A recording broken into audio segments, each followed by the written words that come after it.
Shalom, shalom, shalom et bien-aimés dans le Seigneur. Je vous salue dans le précieux nom de Jésus-Christ de Nazareth.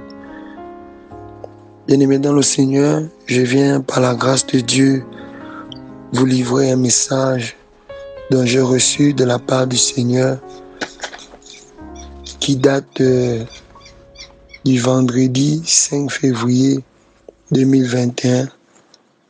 Alléluia, aux environs de 5h18. Mais avant tout, nous allons recommander ce moment entre les mains du Seigneur.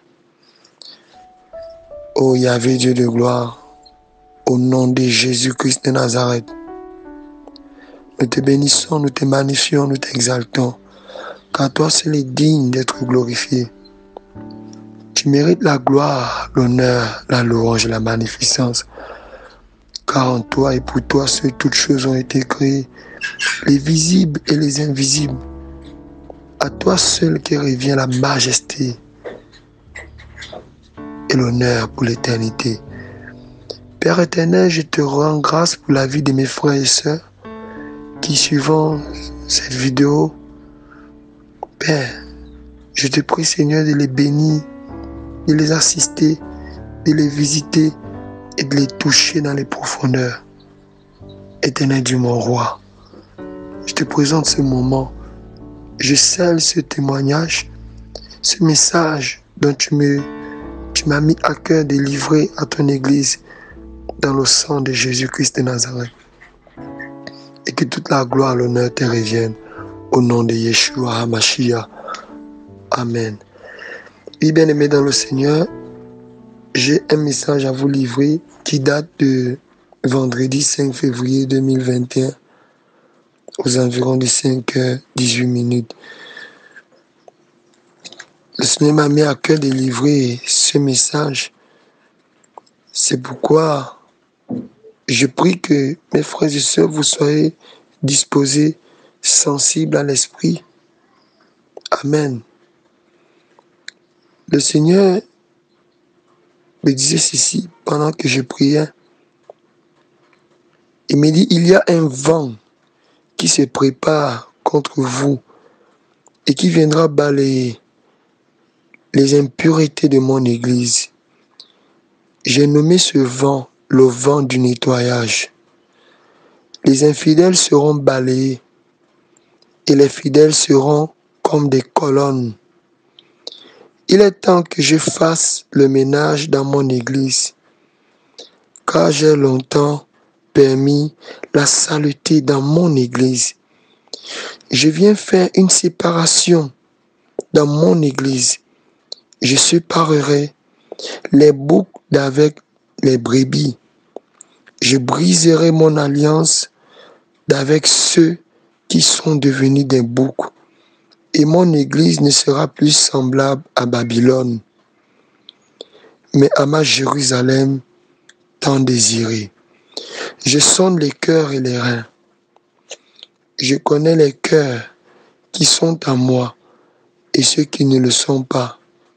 Arrangez vos cœurs, de peur que ce vent vous emporte. Alléluia. Bien-aimés dans le Seigneur, j'aimerais terminer cette révélation, ces paroles du Seigneur, Amen, par un passage biblique dans le livre de Matthieu, chapitre 25, du verset 31 à 33. Le Seigneur déclare, il dit, « Lorsque le Fils de l'homme viendra dans sa gloire avec tous les anges, il s'assiera sur le trône de sa gloire. Toutes les nations seront assemblées devant lui. Il séparera les uns d'avec les autres, comme le berger sépare les brebis d'avec les boucs. Et il mettra les brebis à sa droite et les boucs à sa gauche. » Bien-aimé dans le Seigneur. Il dit, il mettra les brebis à sa droite et les boucs à sa gauche. Pour une petite exhortation, bien-aimé, les brebis, c'est toute personne. Les brebis, c'est la représentation de toute personne qui vit dans l'humilité, qui se laisse conduire par l'esprit, qui ne s'enfle pas d'orgueil ou de colère, qui ne pense pas connaître des choses. Amen. La brebis, c'est celui ou celle qui est semblable à un petit enfant.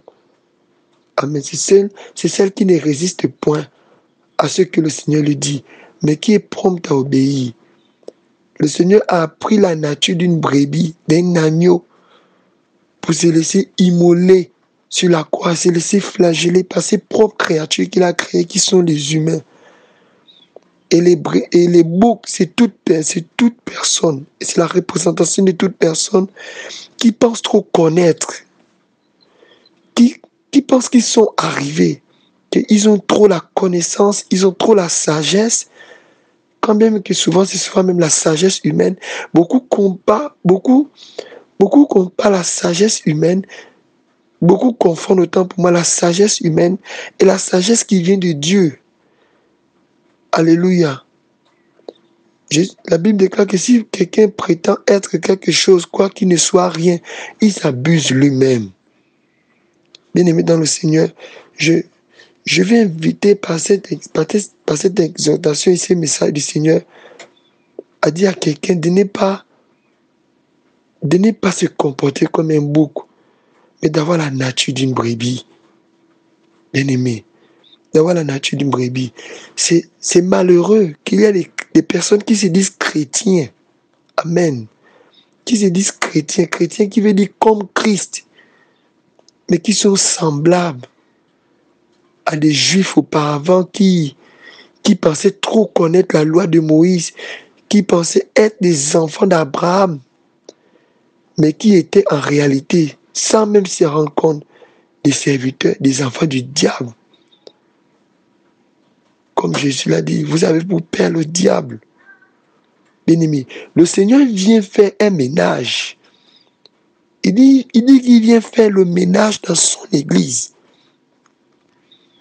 Il dit qu'il y a un vent qui vient contre nous. Et plusieurs chrétiens qui manquent de sensibilité spirituelle, qui manquent de révélation, bien-aimés, diront que le vent qui arrive, c'est le diable. Il y a des vents que le Seigneur lui-même envoie. Oui, bien-aimés, je dois vous le dire.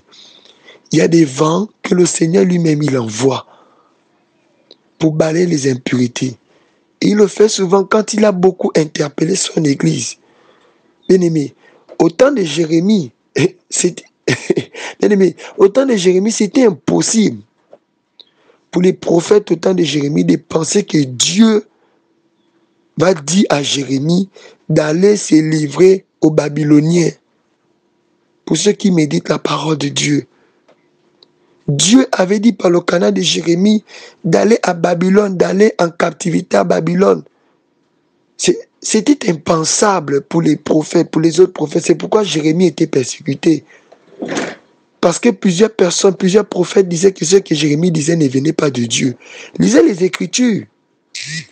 Plusieurs disaient que ce que Jérémie disait ne venait pas de Dieu. Or, ce que Jérémie disait venait bel et bien de Dieu. Amen, bien-aimé. Je le dis pourquoi? Parce que c'est pour ouvrir une parenthèse. Par la grâce de Dieu, j'ai livré une expérience que j'ai vécue où je parlais de la Reine du Ciel. Je lis certains commentaires qui m'ont un peu attristé, bien-aimé. Et j'ai compris que vraiment l'Église attend le réveil, mais l'Église n'est même pas encore même réveillée, même dans leur conscience. L'Église n'est même pas prête pour le réveil. Frère, bien-aimé, vous savez, avant de commencer à juger ou de condamner que telle révélation ne vient pas de Dieu, tel ceci ne vient pas de Dieu, il faut être sensible à l'esprit. Soyons sensibles à l'esprit. L'esprit de Dieu parle encore. Il parle encore, bien-aimé.